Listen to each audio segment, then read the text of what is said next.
9 de abril de 2023. Política e espiritualidade. Crônica de domingo. Quando uma vida se perde, toda a humanidade perde. A morte é a certeza da vida, talvez a única na existência material em um universo em transformação e cheio de dúvidas. A morte é uma parte do que podemos chamar de vida. Vida é apenas uma fração do existir que se compõe do nascimento e da morte. É uma condição da vida, como vemos, é apenas o filtro imerso em aceito, em conceitos e dogmas do que estaria por vir após ela chegar. O que de comum existe entre estes é que existe algo além. O que não naturaliza a morte está associado ao como. O como se finda uma vida. A idade avançada podemos aceitar como natural a finitude, a pequenidade como não natural. A forma de encontrar a morte pode ser aceita, muitas vezes, ou não compreendida.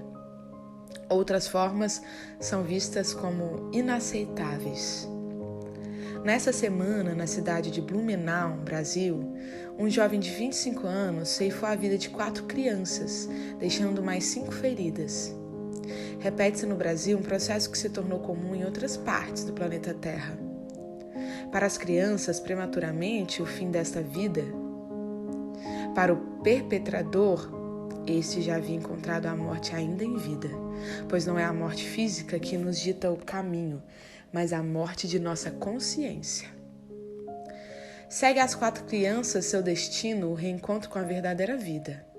Cumpre-se sua missão e segue em seu caminho em uma nova existência, e a recuperação dos que aqui estão. Para o perpetrador, esse se encheu de morte, pois dela se alimentou e dela se nutriu. Ódio, sentimento de vingança, culto a armas, entretenimento, filmes, jogos, tudo uma apologia à morte, mas não a morte, estado natural, mas a morte vista como uma ação perante outro e outros. Quando desprezamos a vida, desprezando o semelhante, estamos nos nutrindo da morte. Ceifamos a vida, ainda em vida, permanecendo em nós somente a morte.